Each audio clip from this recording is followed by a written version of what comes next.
అంత అవసరమా? అప్పుడు యువతల ఎక్కడన్నా అక్కడే మెట్ట ప్రాంతం ఉంది, అక్కడికి ప్లేస్ ఏమన్నా మారుస్తారా అంటే ముందే డైరెక్ట్ గా చెప్పరు వీళ్ళు. మనల్ని సైకలాజికల్ గా ప్రిపేర్ ఎడిట్ చెప్తారు. ఇప్పుడు ఇదే ఉందనుకోండి, రేపు ఎట్లా చెబుతారంటే జగన్మోహన్ రెడ్డి అనేటటువంటి రాక్షసుడు నాశనం చేయడం వల్ల అది దేవతలు తయారు చేయాలనుకున్నటువంటి అమరావతిలో ఉన్నటువంటి ఆ ప్రాంతం నీళ్లలో నిండిపోయింది. ఆ అరాచకవాది కారణంగా దాదాపుగా ఒక 100 కోట్లు 1000 కోట్లు నష్టమైపోయింది. ఇప్పుడు దానికి మళ్ళీ దాన్ని సరిచేయడం కుదరదని ఐఐటి నిపుణులు చెప్పారు. చంద్రబాబు గారు వచ్చాక చేశారు. ఐఐటి నిపుణులు వచ్చి చెప్పడంతో స్థలం మార్చక తప్పని పరిస్థితి అయింది.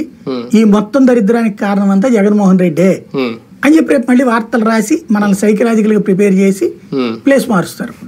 మరో క్లారిటీ కూడా ఇచ్చారు, అది కూడా R5 జోన్ గురించి ఒకసారి ఆయన మాటలు. R5 జోన్ సంబంధించి సీఎం గారు క్లారిటీ నిన్న ఇచ్చారు. ఎవరికైతే R5 జోన్ లో ప్లాట్లు అలాట్ చేశారో వాళ్ళు ఏ ఊరు, గుంటూరు ఉంటే గుంటూరు, విజయవాడ ఉంటే విజయవాడ, తెనాలి ఉంటే తెనాలి, వాళ్ళని ఐడెంటిఫై చేసి వాళ్ళు జనైన్ అయితే ఆ ఊర్లోనే వాళ్ళకి యాక్చువల్గా ఇచ్చేటట్టుగా, లేదు వాళ్ళకి టిట్కో ఇల్లుగా తీసుకుంటామంటే ఇచ్చేటట్టుగా చేయండి అని చేశారు. ఆల్రెడీ కలెక్టర్స్కి ఇన్స్ట్రక్షన్ ఇచ్చారు.